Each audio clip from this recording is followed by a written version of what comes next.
தமிழ் ஆன்மீக சகோதர சகோதரிக்கெல்லாம் என்னுடைய அன்பான பணிவான வணக்கத்தை தெரிவித்துக் கொள்கின்றேன். 2025 ஆண்டு எல்லா நலமும் வளமும் மிக்க ஆண்டாக, பிரச்சனைகள் இல்லாத ஆண்டாக, பயம் இல்லாத ஆண்டாக, நிம்மதியான ஆண்டாக, இழந்ததை திரும்ப பெறக்கூடிய ஒரு ஆண்டாக அமைய வேண்டும் என்று என் தாய் பிரத்யேகரா விஷ்ணுமாயினை தியானிக்கின்றேன். கடந்த ஆண்டு எத்தனை ஏமாற்றங்கள், எத்தனை துரோகங்கள், எத்தனை வேதனைகள் நிறைந்த ஆண்டாகத்தான் இருந்தது. ஆனாலும் கூட இந்த ஆண்டு ஒரு அற்புதமாக ஆண்டாக அமையும்.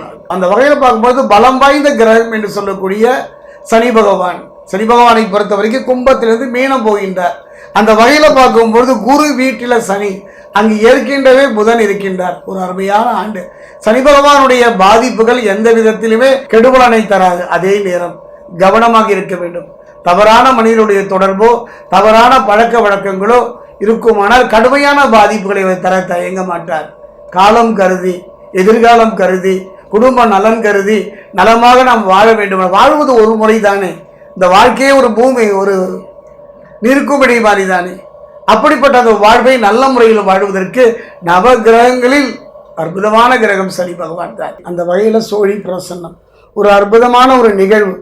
2024 பொறுத்த வரைக்கும் சிம்மராசியை பொறுத்த வரைக்கும் மகம் பூரம் உத்திரம் 1 எத்தனை வேதனைகளையும் அவமானங்களையும் பட்டு நகர்ந்து விட்டீர்கள். கவலையே பட வேண்டாம்.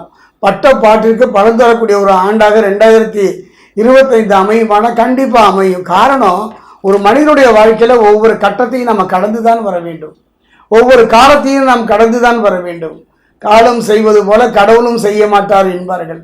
அந்த வகையில் ஒரு நற்காலம் பிறந்து விட்டதுன்னா கண்டிப்பாக கடகராசிக்கு ஒரு நற்காலம் என்று தான் சொல்லுவேன். காரணம் என்னன்னு பார்த்தீங்கன்னா, இந்த 2025 பொறுத்த வரைக்கும் பலம் வாய்ந்த 3 கிரகங்களுடைய பயிற்சியை பார்க்க போகின்றோம். அதுதான், அதாவது இவனுடைய பார்வை ஒன்று போதும், எப்பேற்பட்ட கெடுபலனையும் நற்பலனாக மாற்றிவிடும். இழந்ததை திரும்ப தரக்கூடிய ஒரு அற்புதமான பார்வைக்கு சொந்தக்காரன் பிரகஸ்பதி என்று சொல்லக்கூடிய குரு. அந்த குருவை பொறுத்த வரைக்கும் 2025 பார்த்தீங்கன்னா 15/5/2025 அன்று பயிற்சியாகின்றார்.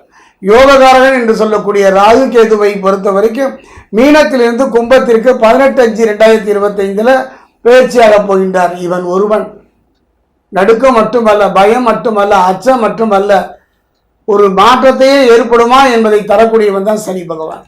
கர்மாவினுடைய கர்த்தா, ஆயுள்காரன் என்றெல்லாம் அடுக்கி கொண்டே போனாலும் கூட ஒரு அச்சம் கலந்த பார்வை தான். குருவின் பார்வை சிறப்பு என்றாலும் சனியின் பார்வை தண்டனை தரக்கூடியதாகத்தான் நாம் கருதுகிறோம். அந்த வகையில் சனி பகவானுடைய பயிற்சி 2025 பார்த்தீங்கன்னா சிம்மராசிக்காரர்கள் சந்திக்க போகின்றார்கள். சிம்மத்தை பொறுத்த வரைக்கும், சனி பகவானை பொறுத்த வரைக்கும் கும்பத்திலிருந்து மீனத்துக்கு பயிற்சியாகின்றார். இதில் ஒரு பெரிய விஷயம் என்னன்னா, கும்பத்திலிருந்து மீனம் பயிற்சியாகின்ற சனி பகவான் குருவினுடைய வீட்டுக்கு வருகின்றார். குருவின் வீடு, கவலையே பட வேண்டாம். எந்த பாதிப்புகளும் இல்லாமல் காக்கக்கூடிய ஒரு நிலையை சிம்மராசி அடையும். அந்த வகையில் இந்த 2025 எவ்வாறு இருக்கும் என்று பார்ப்போம். 2025 பொறுத்த வரைக்கும் சிம்மராசியை பொறுத்த வரைக்கும் தொழிலையும் சரி, வியாபாரத்திலையும் சரி, இதுவரை இருந்து வந்த தடைகளும் பிரச்சனைகளும் படிப்படியாக குறைந்து நல்ல முன்னேற்றம் ஏற்படக்கூடிய ஒரு சந்தர்ப்ப சூழ்நிலை அமையும். இதனால் இருந்து வந்த குடும்ப பிரச்சனைகள் படிப்படியாக குறையும். கணவன் மனைவி உறவுக்குள்ள இருந்து வந்த அந்யோன்யம் அதிகமாகும். ஒருவர் புரிந்து கொள்கின்ற தன்மையை மட்டும் சற்று சங்கடம். ஏன் பார்த்தீங்கன்னா, செவ்வாயை பொறுத்த வரைக்கும் கடகத்தில் முதல் ஒரு 4 மாதம் இந்த 2025 வக்ரகதியில் இருப்பதனால கொஞ்சம் கவனமாக இருங்க. எதிர்கால நலனை குறித்து விட்டு கொடுத்து செல்வீர்களானால் அற்புதமான ஒரு வாழ்க்கை 2025 கணவன் மனைவிக்குள்ள ஏற்படும். குறிப்பாக சொல்ல போனோம்னா மன நிம்மதி ஏற்படும். இது ஒன்று போதுங்க. இது ஒன்று தான் 2025 சிம்மராசிக்காரர்கள் பெறக்கூடிய மன நிம்மதி. மனசில் ஒரு நிம்மதிங்க. அது எப்படி ஏற்படும்? குடும்பத்தில், தொழிலில் அது நல்ல முறையில் சீராக சிறப்பாக போனால் ஒரு நிம்மதி ஏற்படும் இல்லையா? அந்த நிம்மதியை தருகின்ற ஒரு நல்ல நிலையில தான் 4 கிரகங்கள் நற்பலனை தரப்போகின்றன. கவலையே பட வேண்டாம். சிம்மராசியை பொறுத்த வரைக்கும் 2025 பொறுத்த வரைக்கும் ஒரு மன நிம்மதி தரக்கூடிய ஒரு ஆண்டாகத்தான் அமையும். கடந்த கால கசப்புகளும் சரி, வேதனைகளையும் சரி, அவமானங்களும் சரி படிப்படியாக குறைகின்ற ஒரு ஆண்டாகத்தான் இது அமையும். 2020 நிறைய பாடங்களை உறவும் சரி, நண்பர்களும் சரி உங்களுக்கு நடத்தி தந்து விட்டார்கள். அந்த அனுபவம் ஒன்று போதும் அல்லவா? அதே நேரத்தில் இதுவரை இருந்து வந்த பிரச்சனைகள் எல்லாம் சுமூக நிலையை எட்டும் நீண்ட நாள் இழுத்தடித்த வம்பு வழக்குகளிலிருந்து ஒரு தீர்வு கிடைக்கின்ற ஒரு அருமையான சந்தர்ப்பம். இது வரைக்கும் பார்த்தீங்கன்னா உங்களுக்கு உள்ள பிரச்சனைகளை எல்லாம் குறைவதை நீங்கள் படிப்படியாக உணரலாம். இது அதாவது எதையுமே குடும்பமாக இருந்தாலும் சரி, வாழ்க்கையாக இருந்தாலும் சரி, சிந்தித்து செயல்பட்டால்தான் வாய்ப்புகள் உண்டாகும். அந்த வாய்ப்புகளை பயன்படுத்துகின்ற அருமையான சந்தர்ப்பத்தை களத்திரக்காரர்கள் இந்த ஆண்டு முழுவதுமே சிம்மராசிக்கு அமைத்து தருகின்றார். அதே நேரத்தில் புதனை பொறுத்த வரைக்கும் அற்புதமான ஒரு கிரகம். இந்த புதன் ஒருவர் வாழ்க்கையில் அமைந்து விட்டால் நல்ல மனைவி, நல்ல பிள்ளை, நல்ல தொழில், அதை கடைசி காலம் வரை நாம் இழக்க முடியாது. அந்த வகையில் புதனும் துணை இருக்கின்ற ஒரு அற்புதமான ஒரு காலகட்டம். புதன் சாதகமாக செல்வதனால செல்வாக்கு அதிகரிக்கும், மனையில் ஒரு நிம்மதி ஏற்படும், மனையில் இருந்து வந்த பிரச்சனைகள் படிப்படியாக குறையும், வியாபாரத்தில் கூடுதல் லாபம் பெறுவதற்கான ஒரு புதிய முயற்சி எடுப்பீர்கள். அதாவது தடுமாறிய தொழில் கூட நல்ல முறையில் நடப்பதற்கான ஒரு பொருளாதார முன்னேற்றம் ஏற்படும். புதிய திருப்பங்களும் நல்ல மாற்றங்களும் வருகின்ற ஒரு ஆண்டாகத்தான் 2025ஆம் ஆண்டு சிம்மராசிக்கு அமைகிறது. வெற்றி வாய்ப்புகள் வீடு தேடி வருகின்ற ஒரு அமைப்பையும் புதன் அமைத்து தருவார். முயற்சிகள் கைகூடும். இதுவரை ஒரு முயற்சி, அது திருமணமாக இருக்கலாம், தொழிலாக இருக்கலாம், ஒரு முயற்சிகளை எத்தனையோ பிரச்சனைகளையும் இடர்பாடுகளையும் சந்தித்து வந்தவங்க வாழ்க்கையில் அந்த முயற்சி நற்பலனை தரக்கூடிய ஒரு நல்ல சந்தர்ப்பம் இந்த காலகட்டத்தில் அமையும்.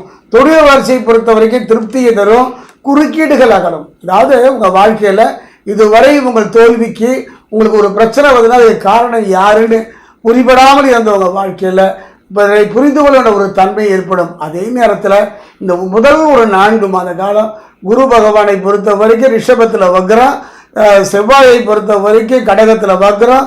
கொஞ்சம் நிதானமாக இருங்க. அதாவது அரசு துறையிலையும் சரி, பொதுத்துறையிலையும் சரி, யூனிஃபார்ம் அணிந்து வேலை செய்யக்கூடியவங்களெல்லாம் கவனமாக இருக்கணும். ஏன்னா செவ்வாய் வக்ரத்தில் இருப்பதனால ஒருவர் புரிந்து கொள்ள முடியாத ஒரு குழப்பமான ஒரு சூழ்நிலை. எப்படா திண்ணை காலியாகும் என பகைவன் காத்திருக்கின்ற ஒரு தருணமும் காலமும் இதுதான்.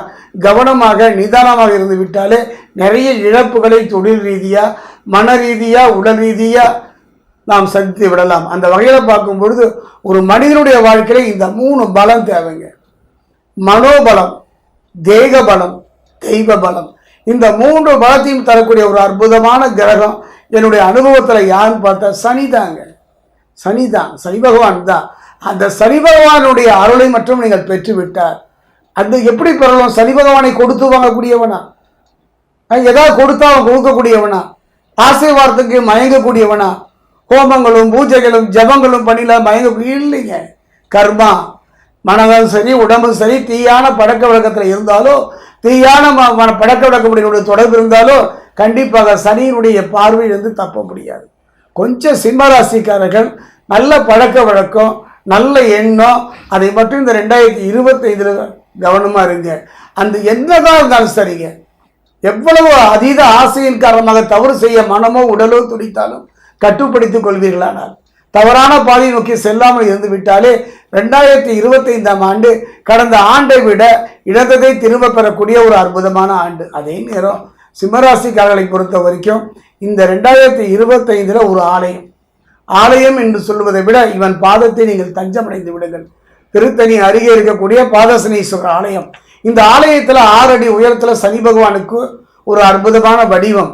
அங்கு தரக்கூடிய நல்லெண்ணெயை கொண்டு இவருக்கு உங்கள் கையாலே அபிஷேகம் செய்துவீர்கள். ஆனால் சனி பகவானினுடைய அருளால வெற்றியை நோக்கி நகரலாம். இந்த ஆலயத்தின் சிறப்பு, சனி பகவானை நாமே அபிஷேகம் செய்து அவன் பாதத்தை தொட்டு வழிபடலாம். ஏன்னா வலது கையில சிவலிங்கம் தாங்கிய சிவபக்தனாக இருக்கின்றார். அந்த வகையில இவன் கொடுப்பதை யார் தடுப்பார் என்பதை போல சனி பகவானுடைய அருளை மட்டும் 2025 பெறலாம். உதாரணம், சாட்சிக்காரங்காலில் விடதை விட சண்டைக்காரங்காலில் விடலான்னு சொல்லுவாங்கல்ல, அந்த வகையில் சிம்மராசியை பொறுத்த வரைக்கும் சனி பகவானுடைய அருளை பெற்றுவிட்டாலே போதும். மற்ற கிரகங்களுடைய கெடுபலின் பாதிப்பிலிருந்து குறைத்து ஒரு நற்காலம் பொற்காலம்